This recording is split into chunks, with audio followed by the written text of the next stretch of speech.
Ladies and gentlemen, welcome to another episode of the Hypervigilant Mindset Podcast. I'm your co-host, Rashawn McNeil Lee, and today we have the distinct honor of hosting a true luminary in the field of emergency response and community safety, Derrick J.V. Sawyer. With an all-inspiring 36-year tenure in the fire service, Mr. Sawyer is not just a veteran, he's a paragon of leadership and dedication. During his remarkable career, Derrick Sawyer served as the 19th Fire Commissioner of the Philadelphia Fire Department, providing unwavering guidance to over 2,400 members of the department. His fervent commitment to educating communities on safety and preparedness has turned him into a sought-after public speaker, eager to engage with both public and private sector entities. After retiring from the Philadelphia Fire Department, Mr. Sawyer continued to demonstrate his unwavering dedication serving as the fire director for Trenton Fire and Emergency Services, as well as the fire chief for Upper Derry Township. His extensive expertise in the emergency response spans every civil service rank, showcasing his profound understanding of the field. Derrick Sawyer's impact extends far beyond his immediate community. He's traveled the world advocating for community risk reduction and fire and life safety education. Welcome to the Hypervigilant Mindset. I'm your host, Sheena Glover. I have a guest today that I'm super excited to talk to. It is former Fire Commissioner Derrick Sawyer, but we're going to just address him as Derrick Sawyer this morning. He is here to kind of talk to us and hold a conversation about effective leadership. So, good morning. Good morning. How are you? Awesome. So for the individuals who may be unfamiliar with who you are, if you don't mind kind of giving us a little background on Derrick Sawyer. Absolutely. So I'm a lifelong public servant. Spent 34 years in the fire service. I'm one of only two people that's held the rank from firefighter to fire commissioner in the city of Philadelphia. I left the city of Philadelphia and wound up being the fire director for the city of Trenton, New Jersey. And then I left there and was the fire chief of Upper Derby Township, which is in Pennsylvania also.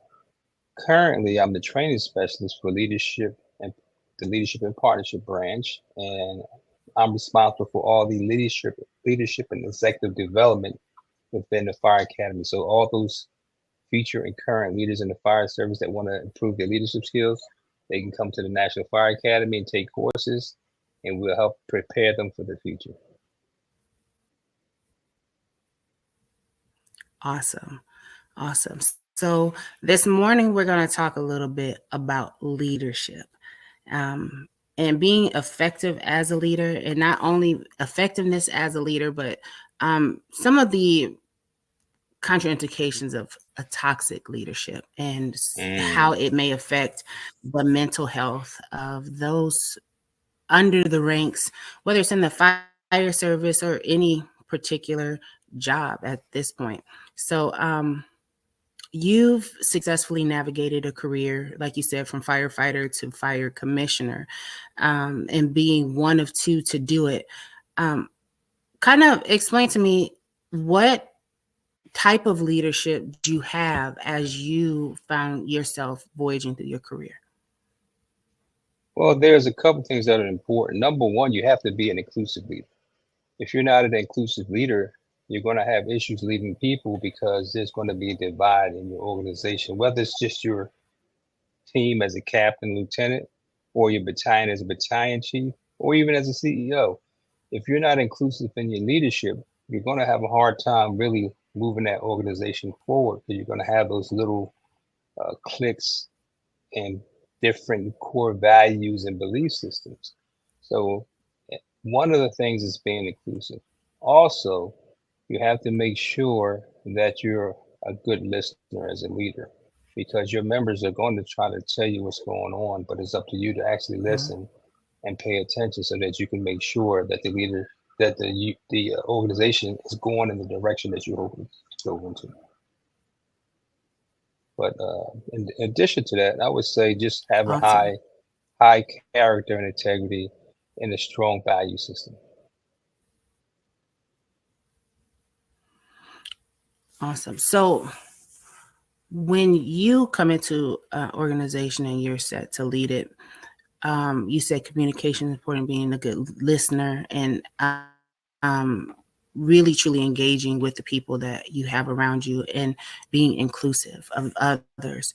Um, can you kind of walk us through how you lead specifically with those values in mind? Well, coming into an organization, you as a leader have to really do a good job of evaluating your organization, figuring out what you do well, figuring out what you can improve on.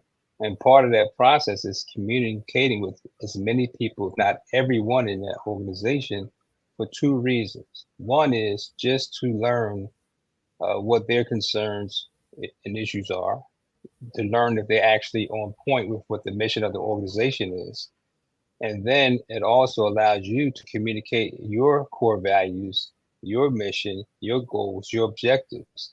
So, for example, one of the things I always share with members of the organization when I meet with them, and like I only have two requirements because that's usually a question that comes up. Well, chief, like what is it that you want from us? And the two things I ask of them Mhm. is professionalism, right? If you're professional, it's going to cover all those other things. And then be loyal to your organization and what you took an oath to do. So we have strong loyalty within the organization, right? And they're professional. I think it covers a lot of other things that come into play. And you don't have to have a long litany or long list of things to say, oh, I need you to do this, and this. And then last but not least, I always tell them if we look at our core values, if you're not sure, because in the emergency service, you're going to be in situations you've never been in before. You have to come up and make decisions. And you're saying, wow, how do I make this decision when I've never been in this situation before? Well, if you Mhm. align your decisions with the core values of the organization, you're pretty much going to make a pretty good decision. But if you can't align those two together and you can't justify saying, look, I made this decision because one of the core values of our organization is customer service. So this Mhm. falls in line with our core value. That's why I made that decision. You can't do that, then there's usually going to be an issue or a problem. So when you're not sure of what decision to make, you always go back to your core values, your mission statement, and your vision statement. It's going to help you make those good decisions. Awesome. So, as a leader, um, I know you don't like to brag, so we're going to brag for you. You've done a lot of amazing things and pioneered some really profound and innovative things for your organization that have been highly successful. Can you talk a little bit to that and what kind of brought you to really try something that's never been done? I think when you have a vision and you're trying to reach that vision, you're going to have to take steps towards achieving those goals and dreams, right? So along the way, you're going to be presented with opportunities. And you can say, look, I want to take this opportunity to see if it's going to help me achieve my vision. Or you can say, I want to just go with the status quo.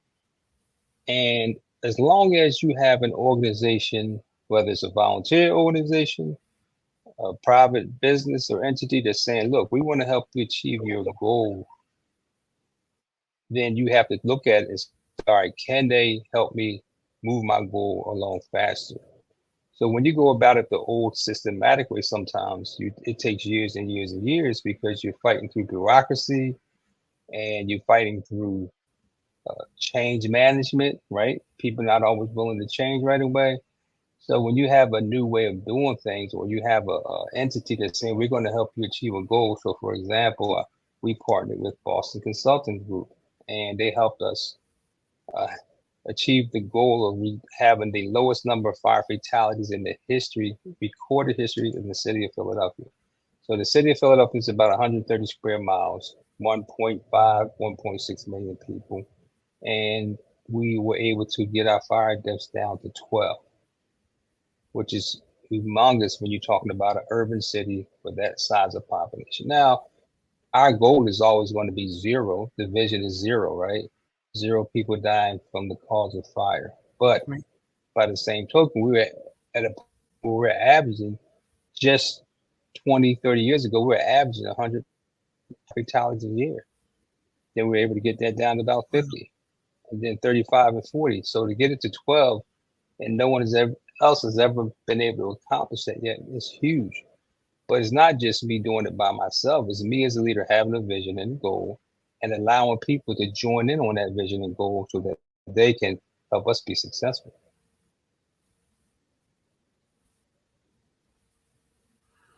Awesome. So when you are collaborating and selecting your team, how do you identify who to choose as stakeholders within either your organization or the community that you're serving to assist you with the projects that you want to implement?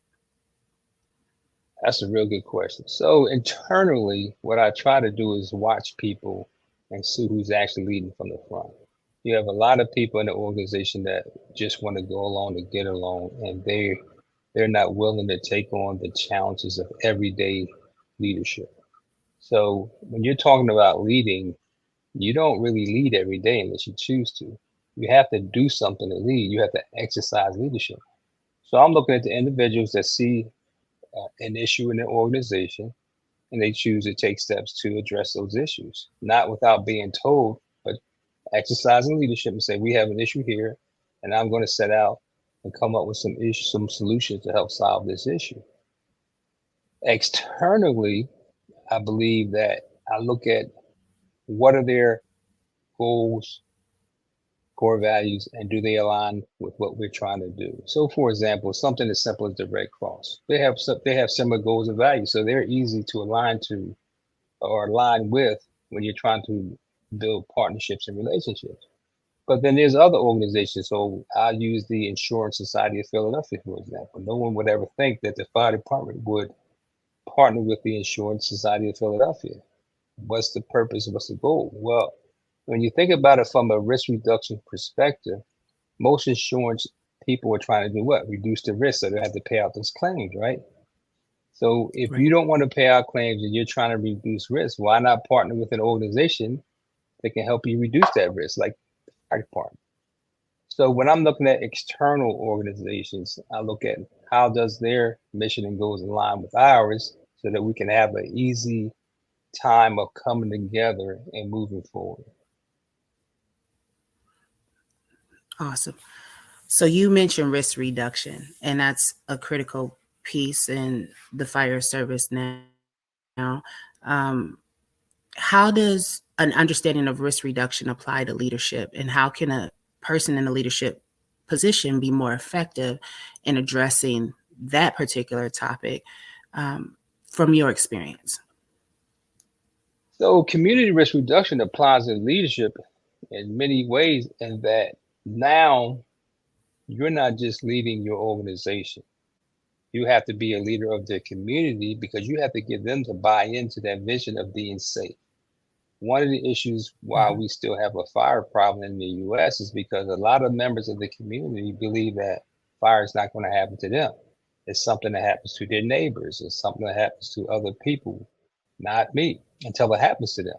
So you as a leader have to partner with the members of the community and understand that there is a fire problem, number one, and we as an organization can help you in your community to be safe. And the only way you do that is to have constant messaging, join in and be part of the community as a whole, so that they accept you and what you're telling them. You're not an outsider. You want to blend in with the community. So I look at it. I'll use the analogy of if you're going to be a spy, right? If you were a spy and you're trying to blend in with an organization, you have to kind of get to know them, know their customs, know their value system, so that you can blend in their belief system. Well, it's the same with us as firefighters or people in the fire service. We want to blend in with the community, understand what their belief systems are, what are their challenges, what are the issues they're facing. And then how can we be not only just a partner, but how can we help resolve some of their concerns and issues so that we can help them be safe? Understood. Well, in relations to bringing it full circle, we talk about outward to the community and how that leadership is impactful for the people that we're serving, and looking at effective leadership internally. How do you drive and motivate those individuals that you are in charge of to be more proactive, to reach your goals, and to really kind of accomplish your vision outside of what you stated? That's a very good question because we just had a conversation about motivation a while ago in the class that we were given. And the reality is that you can't motivate people, but what you can do is you can influence them and encourage them to take the steps so that they're doing the right things, right? Motivation Mhm. comes from within, influence comes from without. So as a leader, you think about what's the one word you can use to describe a leader, identify leadership, or define leadership. That's influence. So your job as a leader is to influence those individuals to buy into what's best for not just them, but the organization also. And one of the ways you do that is by, again, communicating and meeting with your individuals and learning what their values are. And I guarantee you, some of their values or their value system is going to fall in line with the values of the organization. That's one of the reasons why they joined the organization in the first place. So what you do Right. is you find out what their value system is and how it lines up with the organization's value system is, and it helps get everybody going in the right direction. So, that being said, what qualities do you think make a great leader? You have to be a communicator, number one. You have to be able to communicate what your vision is so that other people can share your vision. You have to actually really care about people because people are going to go through ups and downs, right? No one's going to be high all the time. No one's going to be low all the time. But you have to be willing to meet the people where they're at. And when you meet them where they're at, be willing to help them with whatever issues that you're going through. And then three, you have to make sure you are a developer of people. I think that's one of the most important qualities of people that are in leadership positions. You have to be willing to develop future leaders so that now you become a force multiplier because your influence is carried on by those other leaders and the people that they influence.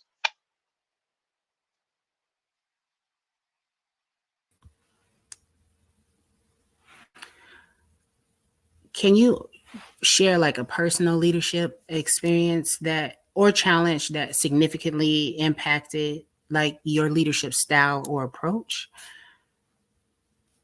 Well, I think early on in my career as a fire commissioner, there was a fire that I'll never forget, the Gaza Street fire. And that fire, 4 children died, 10 homes were lost, and there was an uproar in the community because it happened in an immigrant community, and they felt like they were being underserved. Their voice weren't being heard, and it caused a little conflict because the firefighters gave their heart and soul to try to save those children, but yet they were, in hindsight, they were being blamed for the cause of those children dying in the fire. So me as the fire commissioner was kind of placed in the middle because I had to listen to the community and understand their concerns, but also had to take my own members' concerns into account also and make sure they knew that I supported their effort and I communicated that I supported their effort, not just to them, but in an open forum in the public. So just because I was supporting my members didn't mean that I couldn't support the community and their concerns also. So one of the things I had to do was actually demonstrate to the community that one, I was willing to listen, two, willing to partner with them to figure out solutions to make sure they could feel that their voice was heard and that they were safe. And one of the ways I was able to do that was sharing with them that we had already been involved in that community because there was a fire years before that where we came out and installed smoke alarms in that community, but people forgot, of course, that we did that. So bringing up the fact that we had already been in that community, serviced that community, and then making sure that I partnered with the faith-based leaders to say, all right, moving forward, we're still going to be part of this community, but what else can we do to make sure that their voices are heard and that we can get our fire safety message out to the community? Understood. So, in addressing it, do you say that you had like successful feedback from that? What would you say would be Yeah, if you it's had to absolutely, guess? You go yeah. ahead. The feedback was successful because what happened was right after the fire, there was almost like a mini riot, and by us bringing those people together and having conversations with them in their own community, not bring them to us, we went to them. It kind of quelled those concerns and issues down. And then for confirmation, I was asked to do a speech for that community like years later.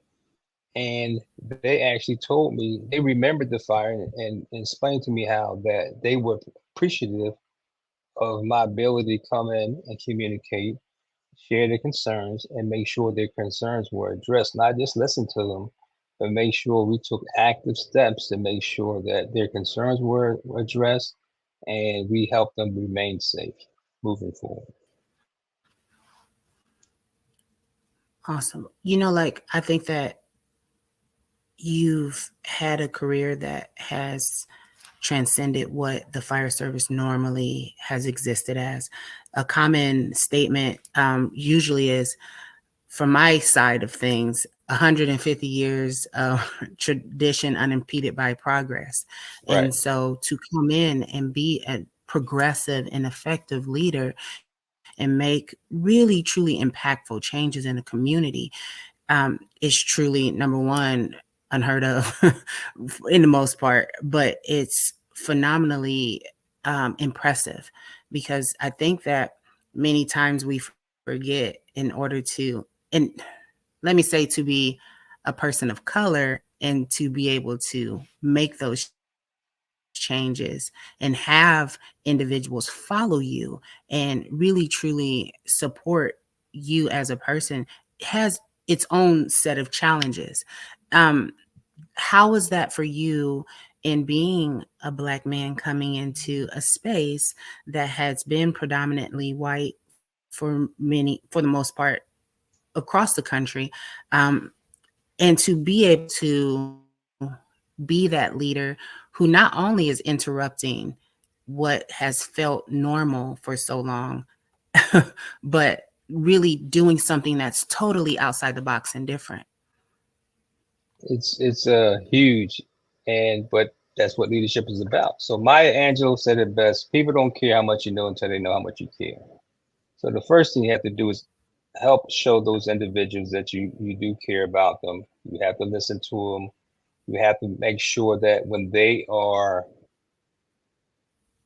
going against the grain, that you don't take it personal. You can't take things personal. And when people get a chance to vent and complain, and you're still able to say, okay, I hear what you're saying, but this how it benefits not just the community, but this is how it benefits you as a member. So think about it from this perspective. If we can reduce the number of people dying in fires, we also reduce the chances of our members dying in the fire because we're not responding to as many fires. Number one. Mhm. Number two, if we are keeping the members of the community safe by teaching them how to get out and stay out, having working smoke alarms. Again, when we respond and there's no life hazard when we get there, we're not putting our lives at risk.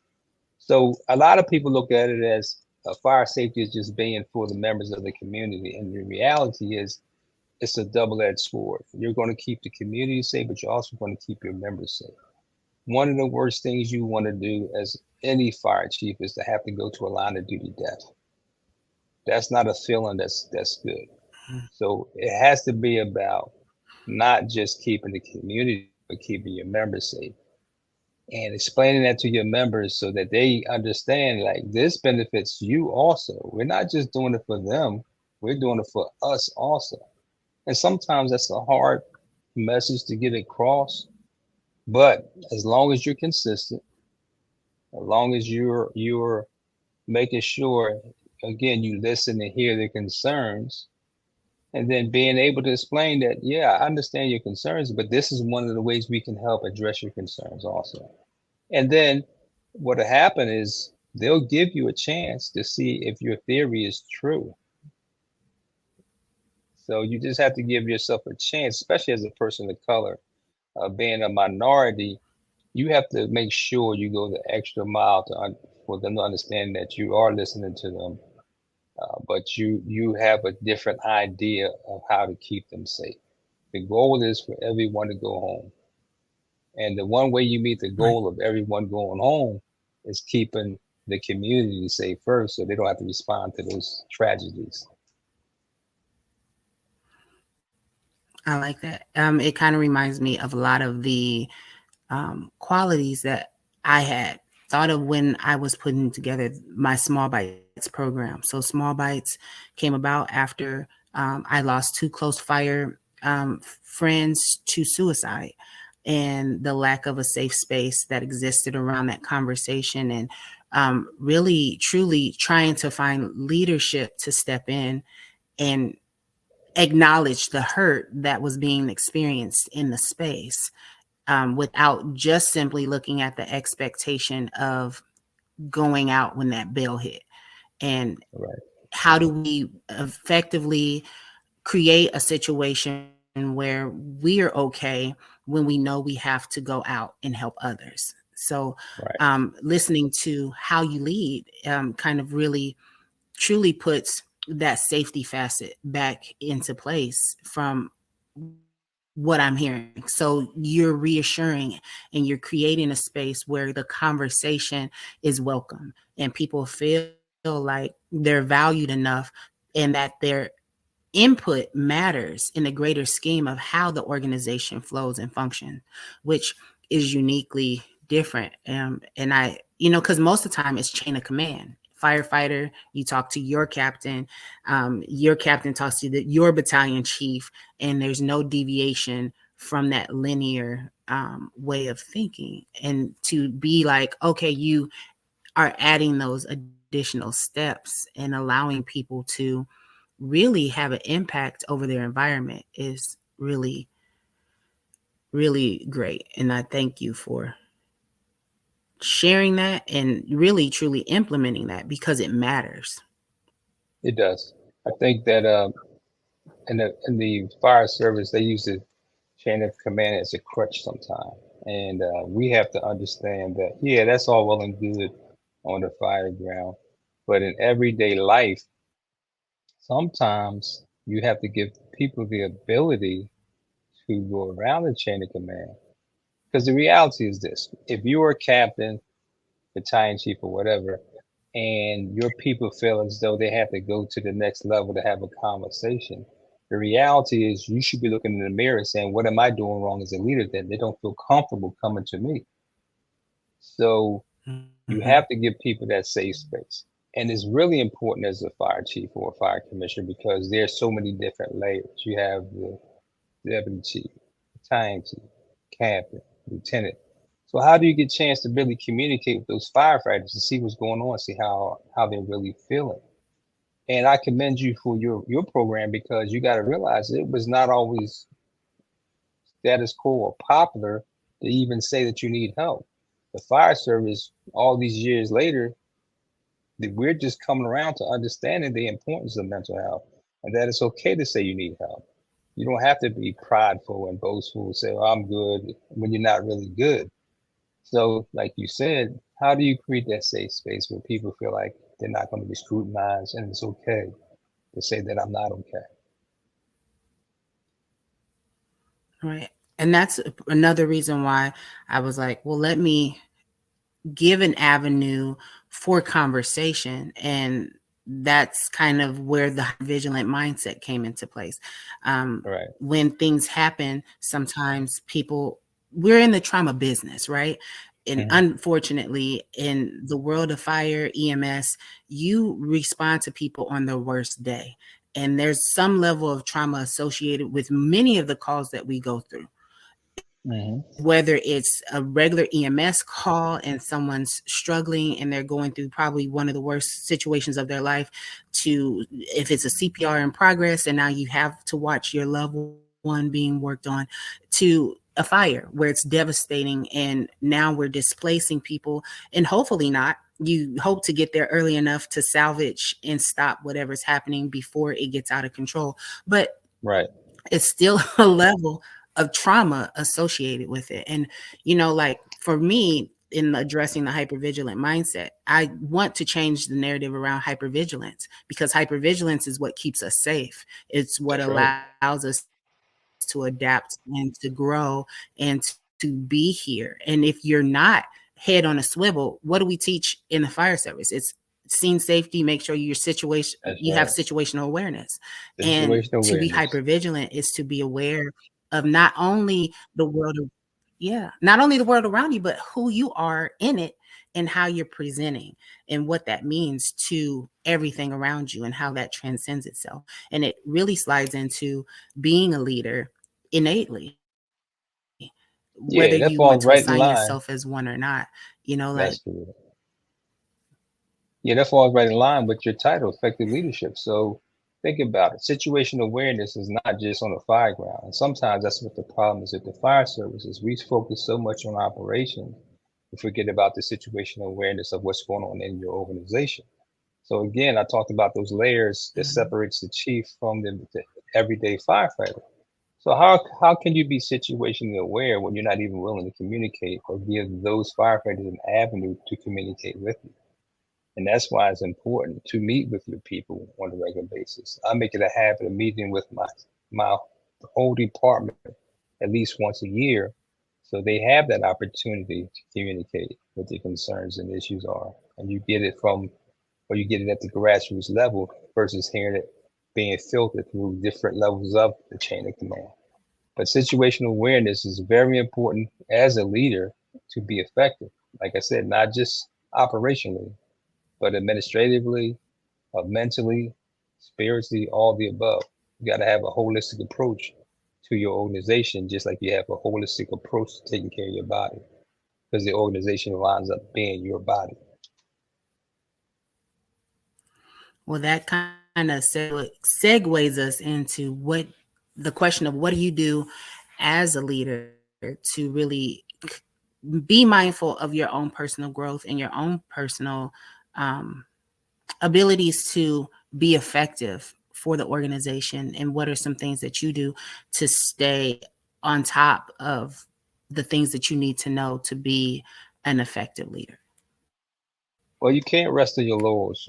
It's a lot of times in the fire service, people graduate from the fire academy and that's it. They don't pick up another book, or they get promoted to a captain, lieutenant, or whatever, and they don't do nothing to learn anything new.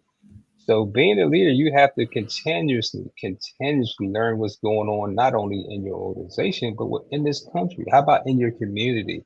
So it's a continuous learning lesson, day in, day out, no matter how many degrees you have, no matter how high of a status you've achieved, you have to make sure that you stay on top of what's going on. You have to be current. So, for example, uh, we teach leadership classes at the fire academy. Some of the feedback we get is that some of the instructors, they're not current. They're still talking about what happened 20 years ago when your your new firefighter, your new lieutenant, your new captain, your new fire chief, they have to be current. And if you're going to be effective, you have to make sure you continuously develop yourself, not just professionally, but personally also. When you do your self assessment, and I use me as an example, when I first came into the fire service, my writing skills weren't that great. So I knew that, so I had to work on that. Now I'm published.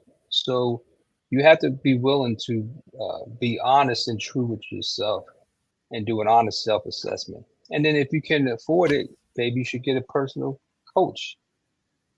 Coaches are always good because they're going to help you get to that next level. They're going to be honest with you and tell you these are the areas you need to improve in. And you just have to be willing to listen to that. And like I said, develop and invest in yourself as an individual so you can give the best to your people.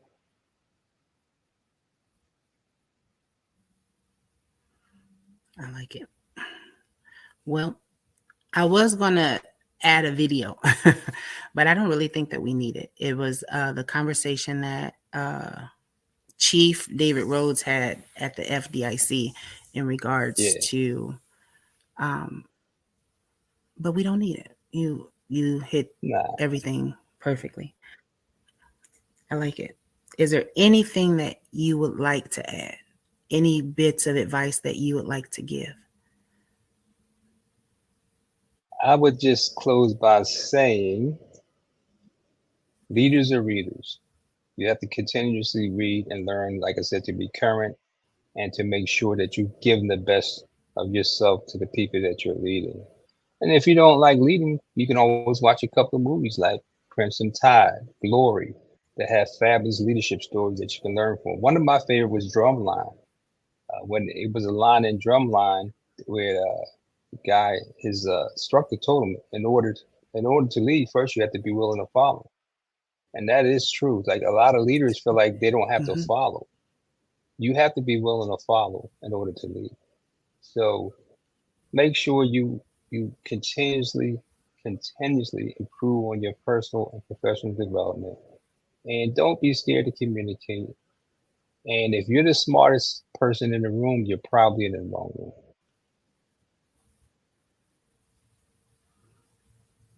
I like that. I like that. It makes perfect sense. It's funny that you use the drumline reference because as a captain, everyone looks to you for the answer.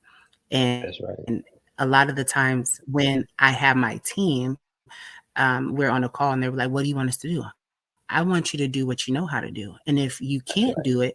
then I'll step in. I always tell them, I lead from the back. I'm going to allow you to do what you're good at.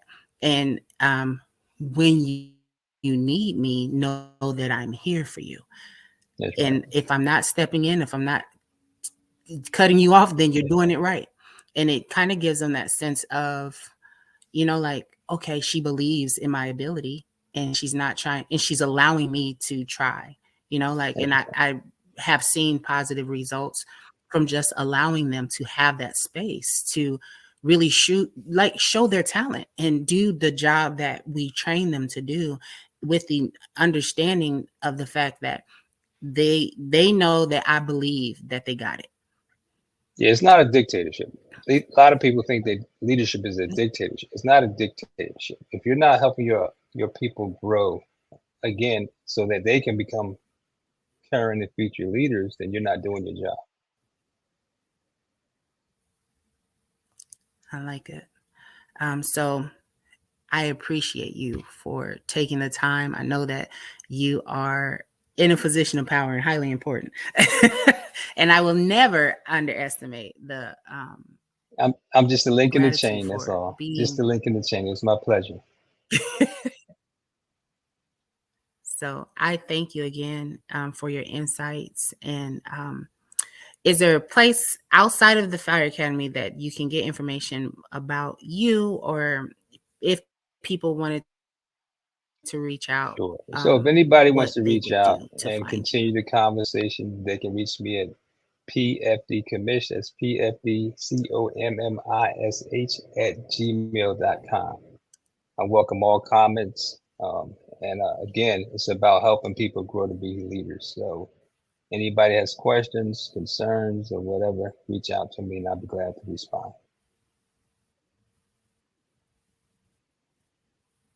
Awesome. Well, thank you again. And this will conclude our episode. If you have any questions, you can always reach out to me, Sheena Glover, 525 at gmail.com. Um, You can find more information about the Small Bites program at info@smallbitesprogram.com or smallbites.com, smallbitesprogram.com for more information on that. We hope to see you back in the future. And please don't be afraid to reach out for different conversations that you want to hear us have and insights that you want to receive. We appreciate you for joining us, and we wish you all a good day.